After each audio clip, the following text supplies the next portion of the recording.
Fazer memória da paixão de Jesus em Jerusalém é mais do que participar numa recriação encenada ou numa liturgia que se celebra.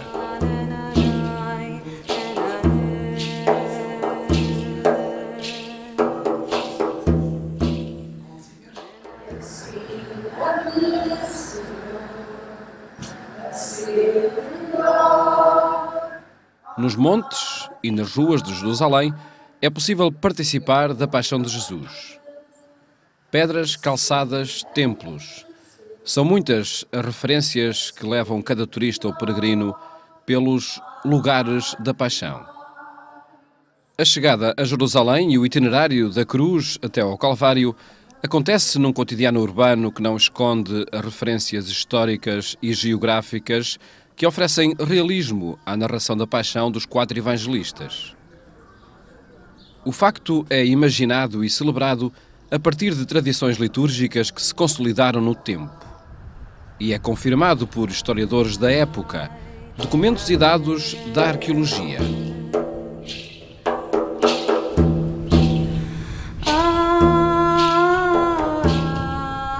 Comecemos por esta pedra e esta inscrição. Um elemento muito relevante sobre a morte de Jesus. Estamos em Cesareia Marítima, 50 km a norte de Tel Aviv, junto à costa do Mediterrâneo. Aqui, no tempo do Império Romano, estava a sede da capital da Judeia. Aqui está uma inscrição que documenta o governo de Pôncio Pilatos na Judeia. Encontramos em Cesareia Marítima, local importantíssimo para o conhecimento da história e também para a compreensão do Novo Testamento. Para além dos acontecimentos de caráter político, temos, e que nos são relatados principalmente por o grande historiador Flávio Josefo, temos também o suporte e o apoio da arqueologia, o que hoje nos permite ter um melhor conhecimento dessa época. De entre os achados importantes que aqui encontramos, temos aqui na nossa proximidade uma pedra alusiva à existência de Pôncio Pilatos, encontrada aqui em Cesareia. Sabendo nós já muito acerca dele, dos dados históricos e também do Novo Testamento, este achado veio ajudar-nos, por um lado a confirmar e por outro lado ajudar-nos também a perceber melhor a importância deste enigmático personagem que está associado à morte de Jesus. Um achado arqueológico que é visitado pelos grupos que peregrinam à Terra Santa. Também este, acompanhado pelo diretor da Faculdade de Teologia, que será o guia para descobrirmos os lugares da paixão. As referências ao percurso de Cristo até ao Calvário. A inscrição encontrada em Cesareia Marítima é uma confirmação de outros dados da história sobre Pôncio Pilatos. Referido como governador nos Evangelhos, foi prefeito da província romana da Judeia entre o ano 26 d.C. até ao ano 36. Tinha por responsabilidade manter a ordem e administrar a província da Judeia, judicial e economicamente. Por isso se compreende a referência a Pôncio Pilatos no processo de Jesus. No diálogo com o crucificado, Pilatos pergunta o que é a verdade e diz ao povo: não encontro nele mal algum. Mas acaba por mandar condenar Jesus e é recordado no Credo dos Apóstolos quando se afirma o acreditar naquele que padeceu sob Pôncio Pilatos, foi crucificado, morto e sepultado. A expressão crente, professada ao longo de muitas gerações, que uma pedra também documenta.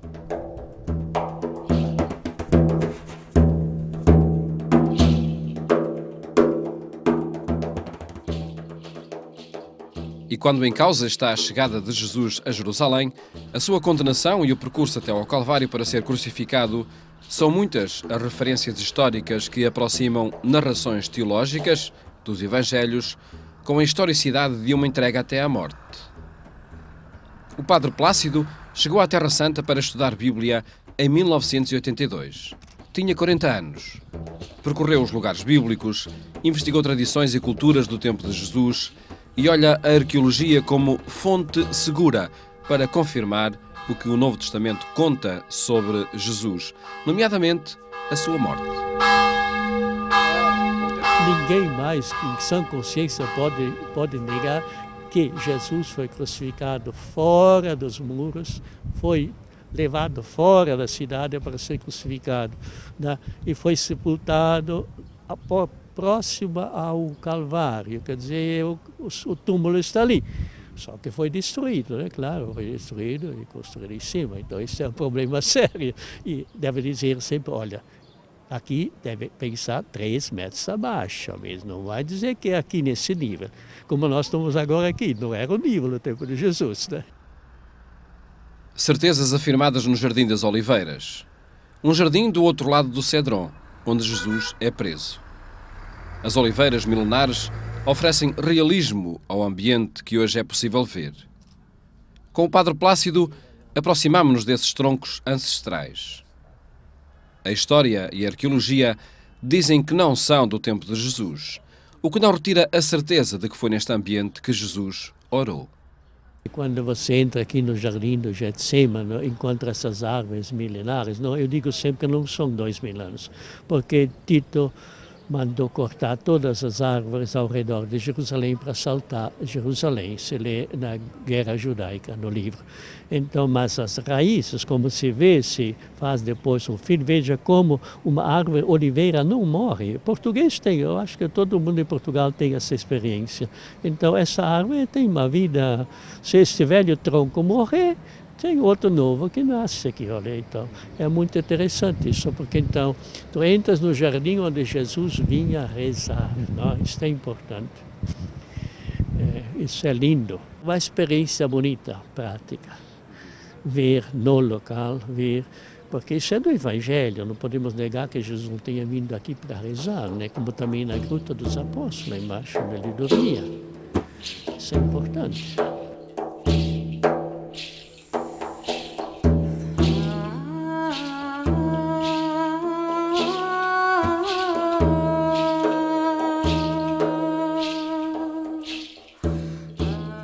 Antes de chegar ao Jardim das Oliveiras, Jesus chorou sobre Jerusalém. Ao descer o monte, chega a Jerusalém como enviado a uma cidade que não o acolhe. E chora. Este santuário recorda esse momento. Frei Léo González está neste santuário, Domus Flevit, há 16 anos e na Terra Santa há 26. Um ambiente que lhe dá mais intimidade com Jesus. Creo que soy más íntimo con el Señor por razón que ha estado aquí esos 26 años. Muchas veces veo los peregrinos cuando salen de la capilla y están llorando. Y dicen que las lágrimas curan la ánima. Y es una grande, es una común experiencia aquí en Dominus Flevit. Deixou o continente de origem, a América do Norte, para se fixar nos lugares da Terra Santa. Locais que os crentes deveriam visitar. Creo que visitando los lugares santos también cambia la mentalidad de los peregrinos, porque el Papa Pablo VI dice que viendo la Tierra Santa geográficamente, es el quinto Vangelo. Sí, una experiencia especial.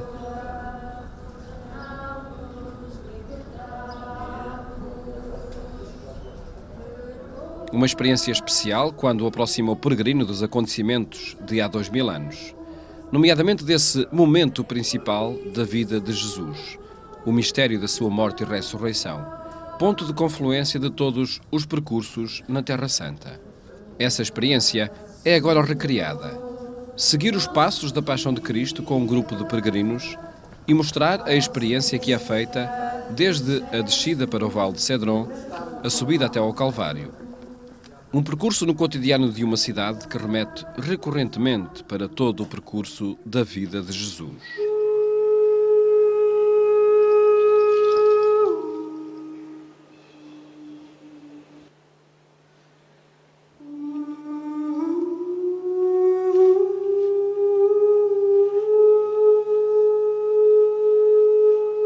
O miradouro sobre Jerusalém, a partir do Monte Scopus, é o ponto de partida para um itinerário de paixão. Em muitas ocasiões, é neste miradouro que peregrinos e turistas fazem a sua saudação à cidade messiânica. Jesus também passou por aqui, na sua subida para Jerusalém. Naquele tempo, Jesus seguia à frente dos seus discípulos, subindo para Jerusalém. Quando se aproximou de Betfagé e de Betânia, perto do Monte das Oliveiras, enviou 2 discípulos e disse-lhes: Ide à povoação que está em frente, e ao entrardes nela, encontrareis um jumentinho preso que ainda ninguém montou. Soltai-o e trazei-o. A narração continua no texto do Evangelho e também no que se escreve neste percurso. Ao chegar a Jerusalém, Jesus chorou. E é no memorial desse momento que se reproduzem outras imagens que identificam a cidade santa, Jerusalém. Quando se aproximou, ao ver a cidade, Jesus chorou sobre ela e disse: Se neste dia também tu tivesses conhecido o que te pode trazer a paz. Depois de descer o Monte das Oliveiras, o primeiro santuário que se encontra é o Horto da Agonia e a basílica que guarda a rocha onde Jesus orou na noite da sua prisão. Foi como de costume para o Monte das Oliveiras e os discípulos acompanharam-no. Quando chegou ao local, disse-lhes: Orai para não entrardes em tentação. Depois, afastou-se deles cerca de um tiro de pedra e, pondo-se de joelhos, começou a orar, dizendo: Pai, se quiseres, afasta de mim este cálice. Todavia, não se faça a minha vontade, mas a tua. Entrando em angústia, orava mais instantemente, e o suor tornou-se-lhe como grossas gotas de sangue que caíam na terra. Um facto representado na rocha da agonia que está diante do altar. Todo o santuário recria esse momento do percurso da paixão. No exterior, o mosaico do frontispício, na fachada voltada para o Cédron, mostra Cristo como mediador entre Deus e a humanidade, pela qual oferece o seu coração que um anjo toma em suas mãos. Por baixo, de pé, emergem os 4 evangelistas.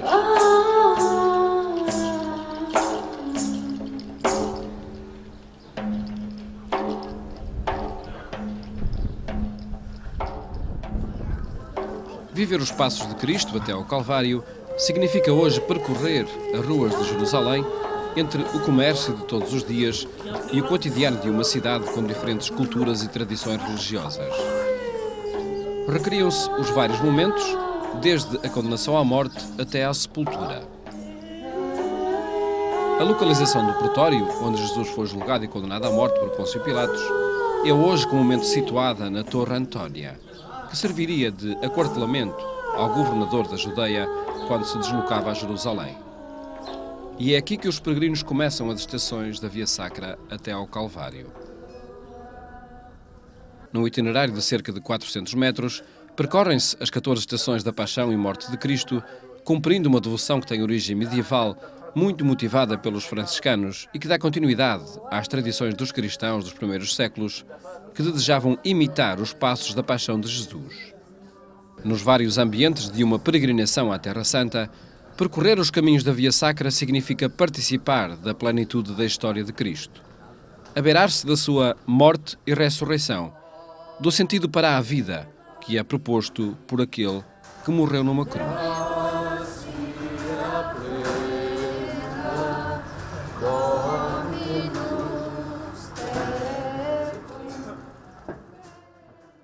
Eu acho que a nossa fé se alimenta de um caminhar através de outras pessoas, que é o que tem sido na minha vida, e de locais. E, portanto, percorrer a Via Sacra humaniza perante mim, dá-me uma proximidade com o local que é uma experiência única. E há sintonia entre aquilo que se lê no texto e aquilo que se vê nos locais? Essa sintonia acho que excede a expectativa. Mesmo aqui em Jerusalém, eu tinha a ideia que isto estava tudo deteriorado e que tinham inventado aí umas pedras e umas coisas para fazer de conta e tal, e na realidade se calhar não é tão bem assim. A gente sente mesmo os passos de Jesus.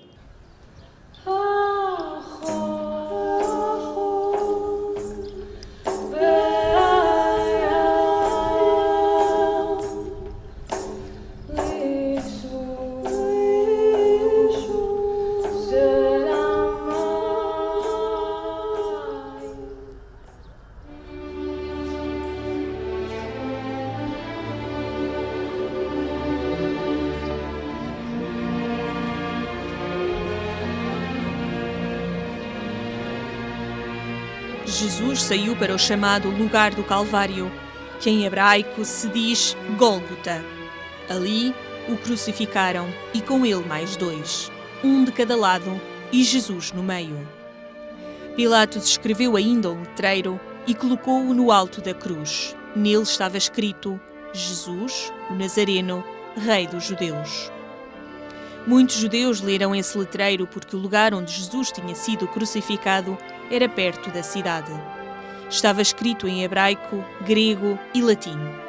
Diziam então a Pilatos os príncipes dos sacerdotes dos judeus: não escrevas Rei dos Judeus, mas que ele afirmou: eu sou o Rei dos Judeus. Pilatos retorquiu: o que escrevi está escrito.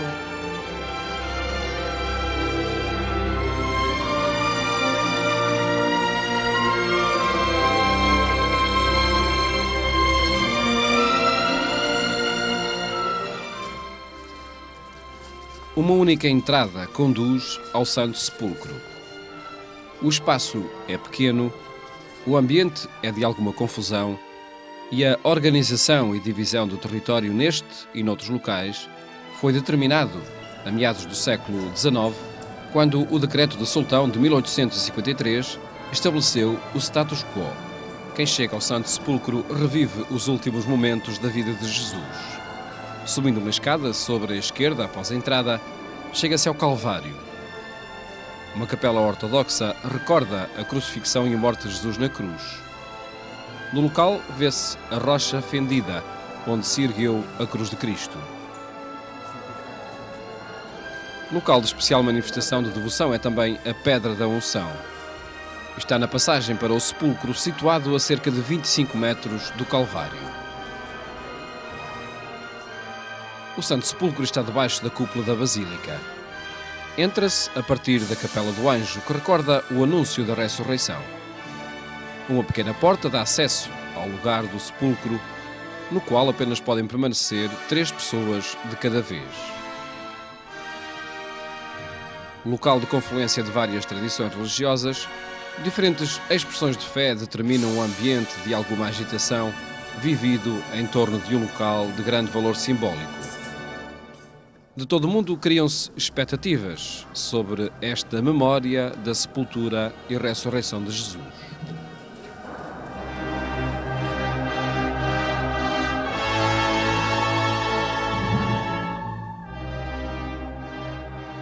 Uma coisa me marcou, por um lado, como também deve ter reparado, a falta de silêncio total daquele lugar. Quase podemos dizer confusão, onde se juntam tantas religiões, tantas culturas, tantos modos de estar e de ser perante o mistério, perante o mesmo mistério. Isto, embora possa ter à primeira vista uma impressão assim um bocadinho negativa, não é? Porque nós obviamente gostaríamos de viver estes lugares com silêncio, com profundidade, em clima de retiro. Mas perceber que para esta gente toda, foi por esta gente toda, com cores de pele diferentes, com gestos e maneiras de ser diferentes e culturas diferentes, que o Senhor veio e ressuscitou, faz-nos pensar de facto na universalidade do mistério pascal de Jesus. Visitar a Terra Santa é sempre um momento muito importante e o Santo Sepulcro é a expressão, eu diria, a plenitude desta visita. É verdade que ao chegar ao Santo Sepulcro, muitas vezes encontramos um ambiente muito diferente do nosso ambiente habitual nas igrejas, nos santuários, nos espaços religiosos. Mas isto é o resultado, em vez de ser motivo de reparo, devemos vê-lo pela positiva, ou seja, é porque toda a gente quer de facto e reconhece o Santo Sepulcro como um lugar central. Tanto acontece ao nível dos fiéis, dos simples fiéis, como também das igrejas instituídas. No Santo Sepulcro funcionam ou têm parte, quer na ocupação dos espaços, quer na parte da liturgia, várias confissões cristãs. Ortodoxos, arménios, católicos, abissínios, etíopes, sirianos e outras, inclusivamente outras igrejas, podíamos dizer, menos significativas. Nem sempre o convívio entre estes grupos é totalmente pacífico, é o resultado, são mundos diferentes, são visões diferentes, são perspectivas religiosas diferentes. Às vezes dramatizamos em demasia no Ocidente pequenas ou algumas confusões e até desentendimentos que têm existido ao longo da história, graças a Deus hoje em dia cada vez menos, mas que infelizmente existiram. Isso é resultado da pluralidade, da diversidade de mundos que aqui se cruzam e principalmente as confissões mais ligadas ao mundo oriental não têm a mesma perspectiva dos espaços religiosos e do uso desses espaços que nós temos no Ocidente. Todavia, eu creio que se tem acentuado tem-se feito um grande esforço para melhorar essa forma de convivência e há gestos cotidianos muito significativos a esse respeito. Nem sempre ao nível dos responsáveis, às vezes estes gestos de convivência são valorizados, mas não devemos esquecer uns, pensando que só existem os outros. O Santo Sepulcro é exatamente o espaço desta convivência pluricultural, eu diria até plurirreligiosa, toda ela centrada em Cristo, a mostrar a universalidade e a presença do Senhor. Acho que é este o grande aspecto que nós queremos realçar e que podemos verificar na pluralidade das pessoas que se cruzam, que encontramos e das diferentes formas de rezar e de louvar a Deus. Percorrer, estar, reler os momentos da vida de Jesus, abeirar-se de um projeto de ressurreição que passou pelo caminho da cruz, alarga o horizonte de uma proposta que tem a marca da universalidade. Como o demonstram culturas, raças, religiões que peregrinam para o sepulcro. Aqui não encontram a morte, antes a vida.